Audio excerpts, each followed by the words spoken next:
आज जाते जाते ना मेरे हुसैन ने उम्मत को बेशुमार पैगाम दिए। पूरी आप करबला की सारी शहादतें देखें, एक शहादत में एक जुमला ऐसा नहीं मिलेगा जो नाशुक्री का जुमला हो, एक जुमला ऐसा नहीं जो नाशुक्री का हो। आज हमारे घरों में राफजियों वाली किताबें आ गई, माँ बहनें पढ़ रही हैं उसको। हाय हो खुदा के वास्ते, इतनी तकलीफ तो करबला में भी उनको नहीं हुई जितनी तकलीफ तुम्हारे नोहों से उन्हें होती है। इसलिए अपने घरों में अगर जाओ, बेटियों से कहो अगर सही तारीख करबला पढ़नी हो तो पढ़ें, वरना किसी राफजी किसी शिये की किताब ना पढ़ी जाए। मजबूर नहीं था हमारा हुसैन, इख्तियार वाला हुसैन है, पावर वाला हुसैन है। मैंने कल बताया नहीं था, मेरे हुसैन ने कासिम से क्या कहा था?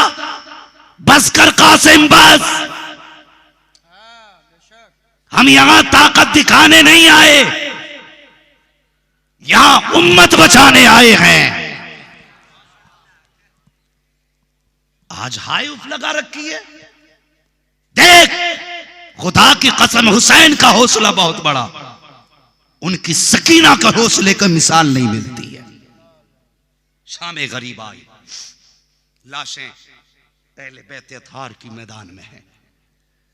रात गुजरी, क्या हुआ रात भर में वो नहीं, बस अगली बात बताने लगा। रात के 3 हिस्से गुजर गए। 3 हिस्से गुजरने के बाद रात के तीसरे पहर में अचानक कदमों की आहट महसूस हुई। सैयदा ज़ैनब ने देखा कोई आ रहा है। आपने देखा कोई खातून है, सर पे चादर है, दबे पैर आ रही है। आने वाली का इंतजार किया, वो करीब आई ना, आपने देखा, पूछा कौन? कहने लगी मैं हुर की बीवी हूं।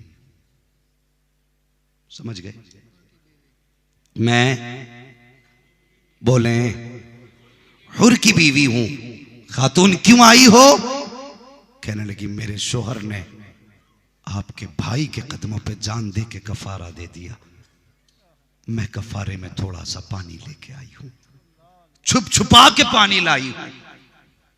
पहरे नहीं टूटे अभी नहरे फुरात के कि छुप छुपा के थोड़ा सा पानी लाई हूं, कबूल फरमा लें। आपने फरमाया जिनके बच्चे प्यासे चले गए हों वो पानी नहीं पीते, जा वापस ले जा इस पानी को। कदम पकड़ के कहने लगी सैयदजादी, आपको आपकी मां फातिमा का वास्ता खाली ना लौटाएं। अल्लाहू अकबर। याद रखो, ये आज भी खासियत है, किसी भी सैयदजादे को जब ना मानता हो हजरत फातिमा का वास्ता दो, खुदा की कसम फौरन मान जाता है। किसी भी सैयदजादे को, चाहे वो मजार के अंदर हो या मजार के बाहर हो, उनकी मां का वास्ता दो, फौरन मान जाते हैं। गए, ले लेना थोड़ा सा पानी, कबूल करें, आपको आपकी मां फातिमा का वास्ता। फरमाया ठीक है, पानी लिया। फिर सोचा सकीना को तलाश करें। अल्लाहू अकबर। कहीं खेमे में सकीना ना मिली, मक्तल में कहीं, हर खेमा तलाश किया, कहीं ना मिली। आपने आवाज दी सकीना, तो वहां जहां हुसैन का लाशा पड़ा था उधर से आवाज आई, फूफी मैं यहां हूं। जाके देखा तो हुसैन के कदमों पे बेटी का सर रखा हुआ है। जाने के बाद उठाया, फरमाया सकीना बेटी तुम्हें तो खेमे में लिटाया था, यहां कैसे आ गई? फरमाने लगी फूफी आपको पता है ना, मुझे बाबा के बगैर नींद नहीं आती। फरमाती मेरी आंख खुली, मुझे बाबा की याद आई, मैंने आवाज दी तो कहती हैं जब मैंने आवाज दी तो मुझे आवाज आई बेटी आ मैं तुझे सीने से लगा के सुला दूं। कहा बेटी तूने पहचाना कैसे? तो फरमाने लगी फूफी बाबा का सर तो था नहीं, मैं जब लाशों के बीच में आई मैंने कहा अब्बा कहाँ हो? फरमाती बस मुझे 2 बाजू उठे नजर आए। अल्लाहू अकबर। फरमाती मुझे बाजू उठे नजर आए, मैं समझ गई, मैं करीब आई। आदत तो सीने पे सर रख के सोने की थी, लेकिन जब सीने को जख्मी देखा तो फूफी मैं पैरों पे सर रख के सो गई, पैरों पे सर रख के सो गई। आपने हजरत सकीना को उठाया, लेकर के गई खेमे के अंदर, फरमाने लगी लो बेटी पानी पी लो। अल्लाह अकबर। अब मैं बताने लगा हूं इनके घर का सब्र देखो। फरमाया सकीना लो ये पानी पी लो। आप फरमाती फूफी आप भी तो 3 दिन की प्यासी हैं, आप क्यों नहीं पीती? हजरत ज़ैनब ने कहा था बेटी जिस घर के छोटे प्यासे होते हैं उस घर के बड़े पानी नहीं पिया करते। अल्लाह अकबर। सुने, जब इतनी बात कही है जिस घर के छोटे प्यासे होते हैं उस घर के बड़े पानी नहीं पीते।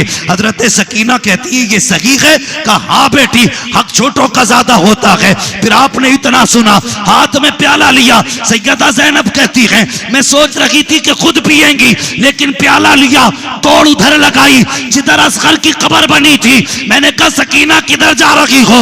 कहा फूफी आप ही ने कहा है पहले छोटे पीते हैं उसके बाद बड़े पीते हैं। कहा मुझसे छोटा मेरा असगर प्यासा है, पहले उसे पानी पिलाऊंगी उसके बाद खुद पानी पीऊंगी। का इतना कहा, ठोकर लगी, जमीन पे गिरी, पानी बहा, आवाज आई सलामुन अला सब्र सकीना, सलामुन अला अहले बैत मोहम्मद। अल्लाहु अकबर, या रसूल अल्लाह, नहीं छोड़ेंगे। अल्लाह अकबर। ये बच्चों का सब्र है। और पूछ इन उलमा से करबला क्या है, पूछना। कोई सुन्नी रो दे तो कुछ पत्थर दिल उसके आंसुओं पे भी पहरे लगाते। हम सीना नहीं पीटेंगे, हम कपड़े नहीं फाड़ेंगे, हमारा हुसैन जिंदा है, अकीदा है। लेकिन बता तुझे अपने बेटे की मैयत देख के जिंदगी भर तेरी कमर सीधी नहीं होती? और यार रोड पे लाश देखो पड़ी हुई, कई दिन खाने नहीं खाते। क्या कहोगे उस ज़ैनुल आबिदीन के बारे में जिसने लाशों पे लाशें देखी होंगी, फिर उसकी जिंदगी कैसी गुजरी होगी? हमें समझाते लोग कि सुन्नी होके रोते क्यों हो। चल मैं तो सुन्नी होके रो रहा हूं, हुजूर तो नबी होके रोए हैं। और इमाम ज़ैनुल आबिदीन करबला के बाद 35 साल जिंदा रहे। कितने? सारे बोले कितने? 35 साल। मगर पूछो इन उलमा से, कभी किसी ने आपको मुस्कुराते नहीं देखा था? का हुजूर कभी आपको मुस्कुराते नहीं देखा? फरमाने लगे मैंने करबला देखा है। अगर तुमने करबला देखा होता तो तुम भी हंसना भूल जाते। शर्म आती है आज कोई हुसैन की महफिल में बैठ के चटकुले सुनाता है, ठट्टे लगाता है। लगा ले ठट्टे, तेरे बाप का तो कुछ लगा नहीं ना दीन पे, जो कुछ लगा है सैयदों का लगा है। अगर तेरा लगा होता तो स्टेज क्या तू बस्ती में मुस्कुराने न देता। हजरत कासिम की अम्मी हजरत उम्मे फरवा करबला के बाद 15 साल जिंदा रही, लेकिन न कभी साए में बैठी न कभी ठंडा पानी पिया। 15 साल तक। किसी ने कहा सैयदा कभी तो छांव में बैठ जाया करो। फरमाती मैंने अपने बेटों की लाश को बिना साए के करबला के मैदान में पड़े देखा है। हमें दीन सिखाने चले हैं, सारी जिंदगी इनके नाम पे खाते रहे, गिद्धों की तरह नोचते रहे। आज हमें सिखाएंगे हुसैन क्या है। जब कभी इमाम ज़ैनुल आबिदीन के आगे रोटी आती या पानी आता रो देते। किसी ने कहा क्यों रोते हो? फरमाते पानी देखता हूं तो असगर याद आता है, रोटी देखता हूं तो अकबर याद आता है।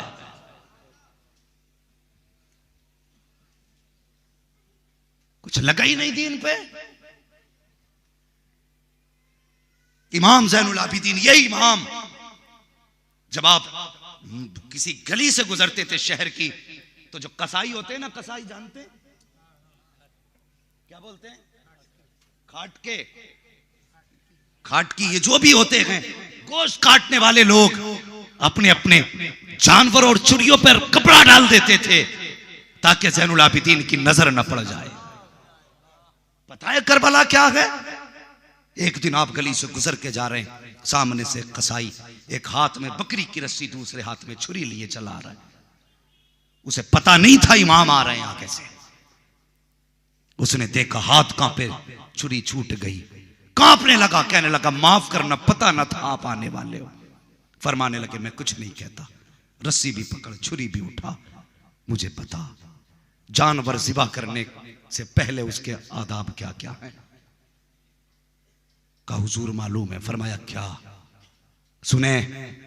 उसने कहा पहला अदब तो यह है कि जब किसी जानवर को ज़िबा करो तो उसे ज़िबा करने से पहले खूब खिला पिला लो।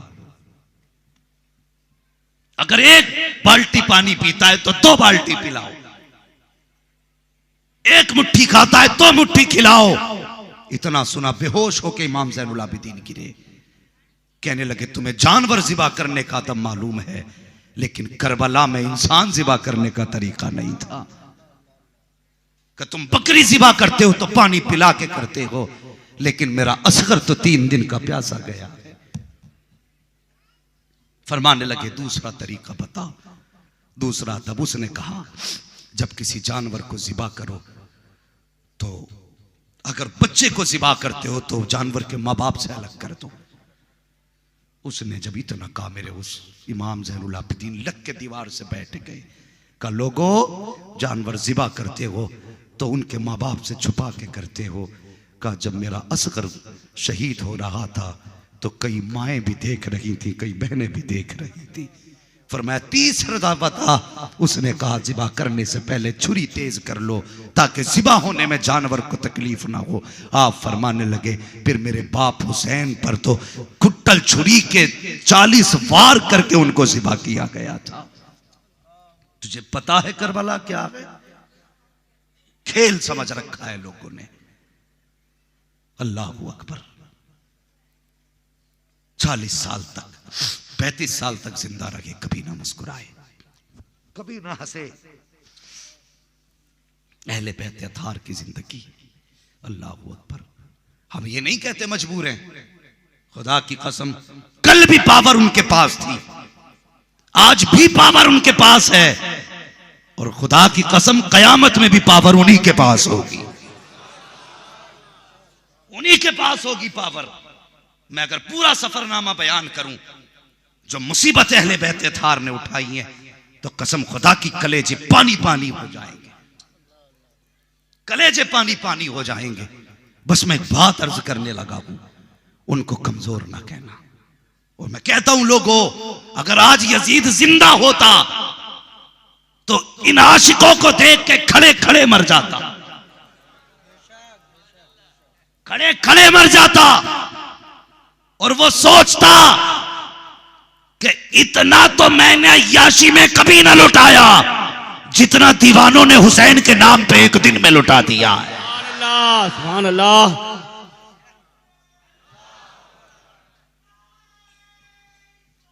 या रसूल अल्लाह।